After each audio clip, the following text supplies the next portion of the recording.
Today, I'm going to tell you how I solved climate change in 9 minutes with stock videos. Today, I'm going to shove AI in my mouth every 5 seconds without disclosing the data I used to train my LLM. Today, I'm going to tell you what living in the Netherlands taught me about B2B sales. Nope. Today, I'm going to tell you a story about acoustics and how far acoustic can go built with biomaterials. I'm your host, Jeremy, and welcome joining me on this journey.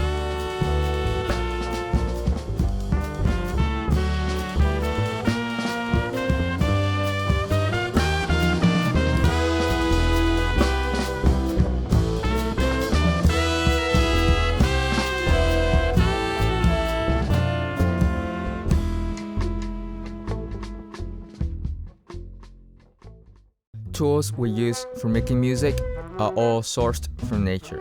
Whether we cut down trees to make guitar, we extract raw materials to make horns, or fracking, pumping oil and gas to make computer music. In acoustics, commonly found in concert halls, recording studios, or within your walls. Thanks to technology, we're making things faster and cheaper. Yet, not very often we talk about the cost behind that. Calling up our dearest friend, Gemini 1.5 by Google by Alphabet, asking about conventional acoustics.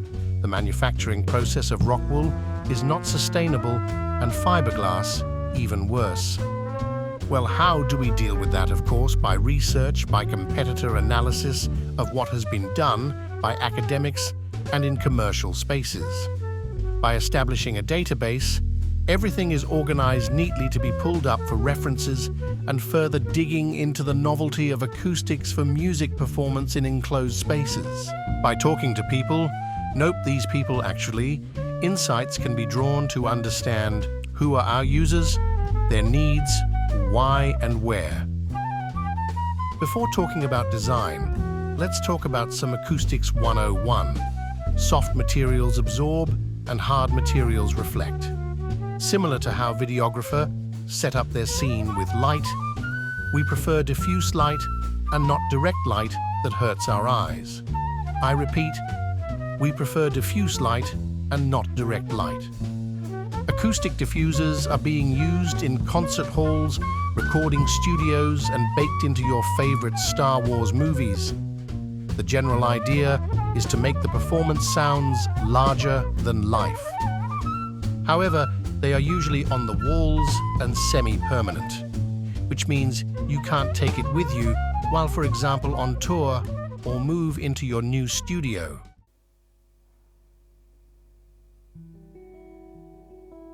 Going to the drawing board, I see there are so much potentials in diffusers that is circular, modular, and portable.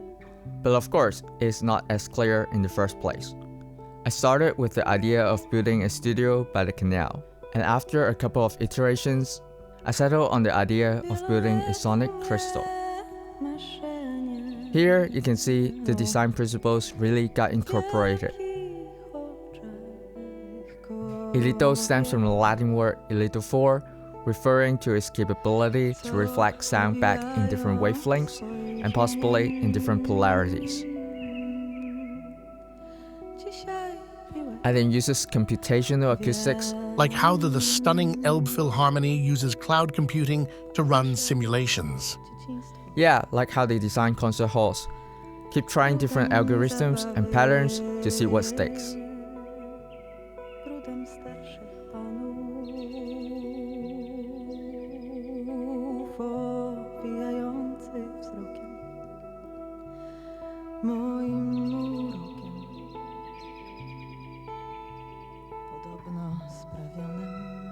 Taking a step further than visualization, you can now hear the sonic crystal sounds.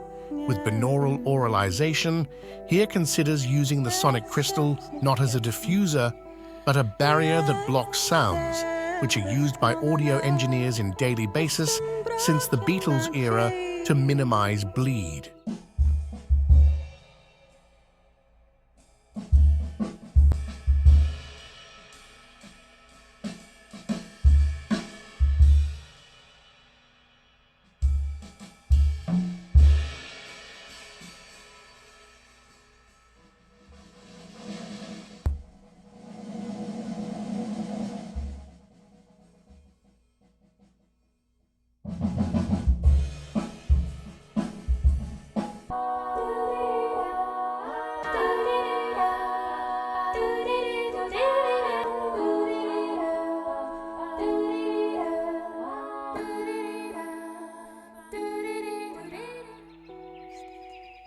After simulation, the logical next step is to build it.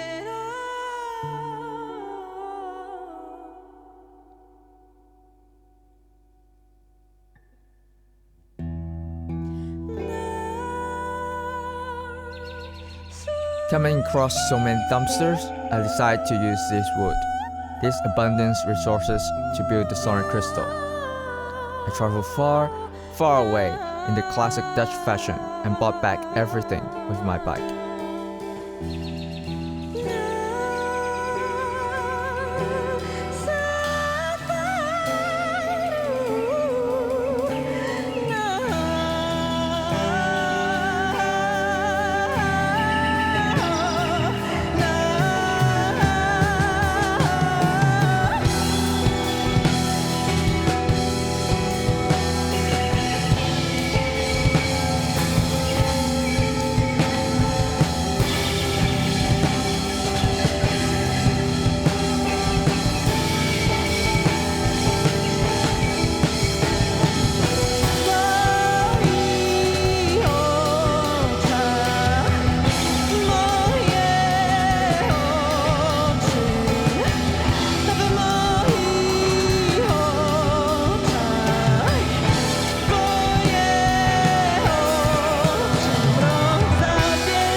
Measurements in labs are still regarded as the ground truth for validating acoustic properties.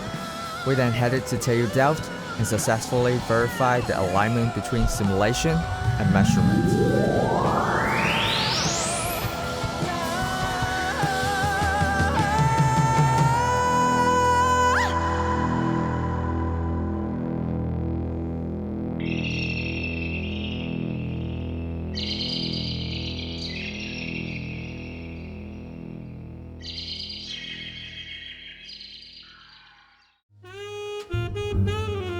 Here considers two use cases, as volumetric diffuser and as audio effect. In fact, the materials you're listening to since are experiments conducted with the sonic crystal where we explore placement, context of instrumentation, and genre. As architectural acoustic is often considered as the OG of audio effects, with a pilot session experiment, results show that audio engineers are also considering employing sonic crystal as an audio effect. What's the next step, you ask? Well, it depends on user interests. My 2 cents is to conduct more experiments with musicians in various settings, conduct neuroaesthetics research, as well as getting traction to scale up from people like you that cares about circularity and novel tools that empowers artists' creativity. That's all for today. Thanks for sticking around and see you in the next one.